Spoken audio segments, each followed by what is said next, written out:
3, 2, 1. Good day everyone, especially to my dear teacher, Sir Jesse Flores. Good day, sir. We are so blessed, we are so thankful that our God gave us another day, another life to live, and it's better to start our day with a smile. Anyways, today I am assigned to make a personal video on myself, focusing on the positive impact in maintaining a healthy and fit life amidst pandemic. So, before anything else, let's have our introduction first.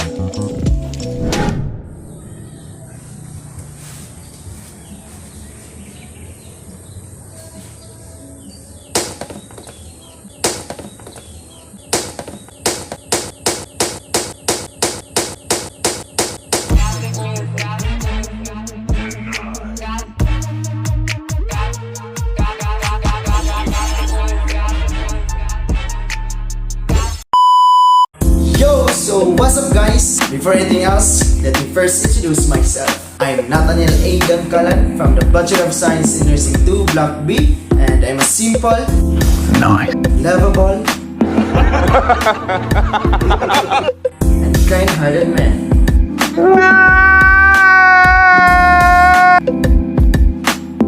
If we talk about my likes, honestly, there are many things that I like the most in my life. But I'm going to give you the major things that I like the most. So first, I like music. Though music doesn't like me, but I like it. So I'm trying my best. I love to sing. I'm trying my best to improve my voice. Just kidding. To improve my singing skills. They say, or some people say, that through music you can express your feelings, your emotions towards on a particular thing or a particular person. So through music I can express my emotions and feelings. Okay? So second, I love or I like to dance. Though my parents said that my body is like a rock because I cannot move it the way like this.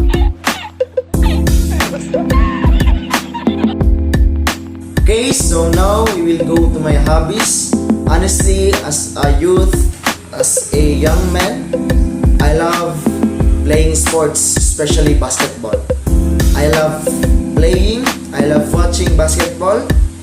I used to go anywhere. I used to go on a court, wherever I am, wherever I go. I used to look a court and play basketball. Second, I love camping because I love adventure. I used to join a camping in a church camp, or with my friends, with my family. As long as it is a camping, I used to join it. And also, one of my hobbies is riding motorcycle. I used to ride. I love a long ride with my friends or with my family, with my brother, because I love going to other places, especially in the beautiful places. My philosophy in life is that life is like riding a bicycle. To keep your balance, you must keep moving. If you want to be successful in life, we must to study hard, we must work hard, we must try new things, because if you don't move and if you don't take any actions in order to commit our dreams, nothing will happen.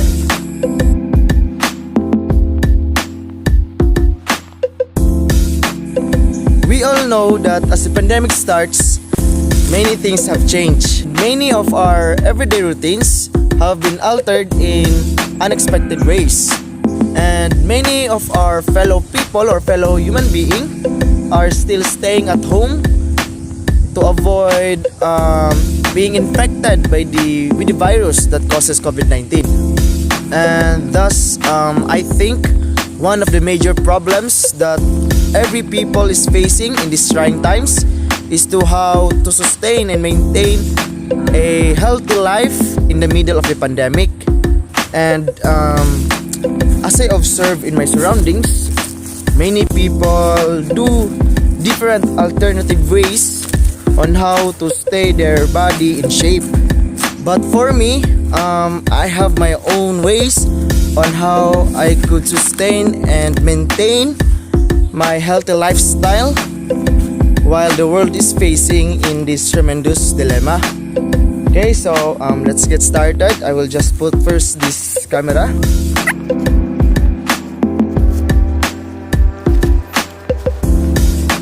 So the first way that I could do to maintain and sustain a healthy lifestyle in the middle of the pandemic is to follow a proper nutrition and proper diet.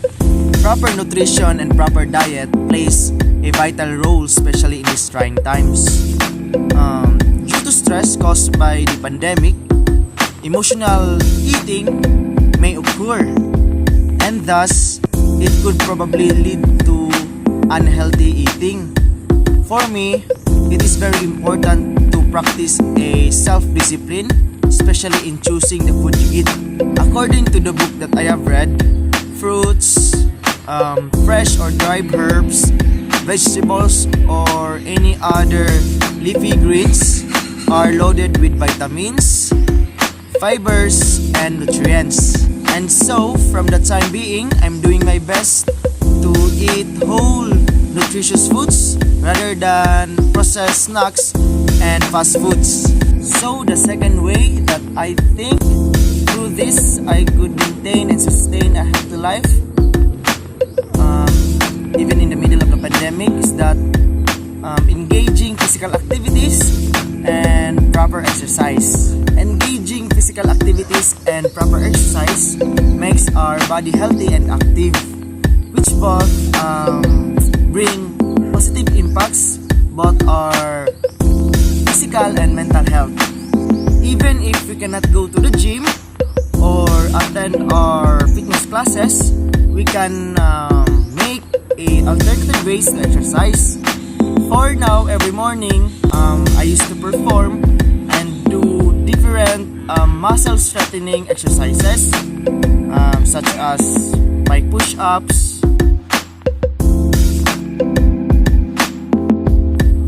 straight leg raise, and single leg dip. Using also my dumbbells, I used to perform some dumbbell exercises such as dumbbell lateral raise and dumbbell front raise. In addition, I used to play also basketball, which serves as a major physical activity, or it serves as a major exercise. Through playing basketball, it helps me strengthens my muscular endurance, builds healthy bone, and it helps me to improve my coordination and balance. So in other words, basketball could bring positive impact in my health. To sum up, physical activities and proper exercise plays a very important role in keeping our body healthy. It strengthens our immune system and helps us reduce anxiety and depression that brought by the pandemic. So the third is adequate sleep. A good night's sleep is very critical in our overall health. Get enough sleep is very critical for good health, especially in these stressful times. As a result, I take steps to ensure that I can get enough sleep. And lastly, the ways that I could think through this, I could sustain and maintain a healthy life in the middle of pandemic is that stay connected. Stay connected to my friends, especially to my family. Talking to loved ones can reduce anxiety and feelings of depression. To sum up, the ways that I have mentioned earlier, the proper nutrition and proper diet, is engaging physical activities and proper exercise, adequate rest, and stay connected to our loved ones are very beneficial in sustaining and maintaining a healthy lifestyle in the middle of the pandemic. Okay, so now we will proceed to the question, how did I prepare myself to achieve a fit and healthy life in 2022 and more years to come? Okay, well, every year we want to do better than the previous year, especially when it comes in taking our bodies and thereby our health. Well, for my part, I'm preparing myself in sustaining and maintaining a healthy lifestyle in 2022 and beyond by adopting healthy habits such as eating healthy and nutritious foods and proper diet. Making my plate contains a sufficient amount of vegetables could give me a high or enough nutrients and vitamins that could make my body healthy. In addition, I think regular exercise could prepare myself in achieving a healthy lifestyle in 2022 and more years to come, because regular exercise could bring good impact to us or to ourselves, and it could improve our cardiovascular and muscular health and helps fight diseases that could threaten our lives. Furthermore, adequate sleep could help our immune system stronger. Having a healthy and strong immune system could give us a little chance of being infected by any viruses like COVID-19. And lastly, the most important ways to prepare myself in achieving a fit and healthy life in 2022 and more years to come is to avoid unhealthy habits like vices. Smoking cigarettes, drinking alcohol are the major vices that most people is engaging, and thus we all know that these vices could shorten our lifespan and make our look older than we actually are. So as for me, I would not let myself engage to that unhealthy habits, because smoking cigarettes and drinking alcohol can slowly kill my body. To sum up, I will follow and practice habits that could make my body fit and healthy, and I will avoid those who can harm it. So now we will proceed to the next question.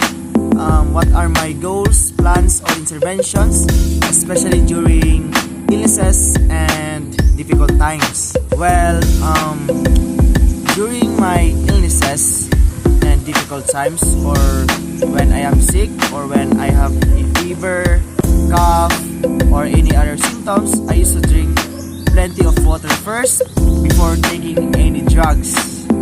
I'm teaching and practicing my body not to take drugs if I'm sick, because I don't want my body to be exposed by drugs.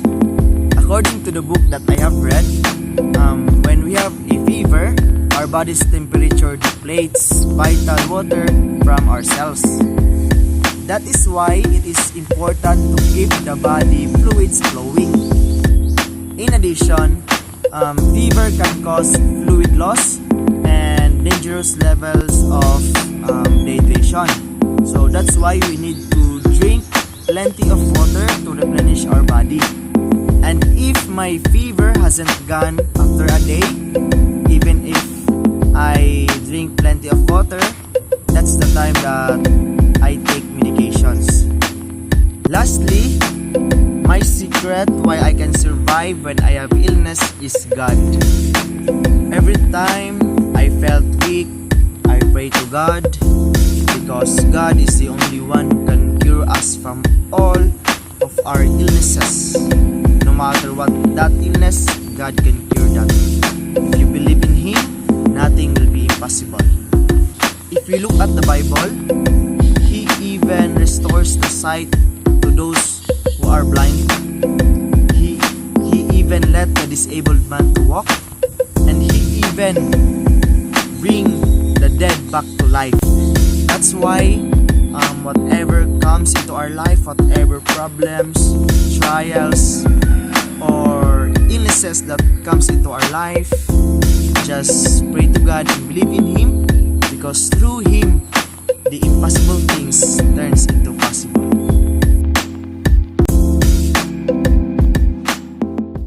In these trying times, many of us has been tested by the unexpected circumstances. Every day, our lives has been threatened by the different illnesses and viruses, just like COVID-19. But the only thing that we can do in promoting mental health awareness and good life in these trying times is to be accountable and responsible in all aspects of our lives. We already know what are the things that could destroy our health or our body, and we already know the things that could make our body healthy. So it is our duty to do what is right. Our government never failed to give us advice on how to maintain and sustain our life healthy. Even the Bible tells us the healthy habits that everyone should follow in order to live a healthy life. So to sum up, according to Thomas Edison, the doctor of the future will give no medicine, but will instruct his patients in care of the human frame, in diet, and in the cause and prevention of disease. So guys, that's all for today. Thanks for watching, and God bless us all.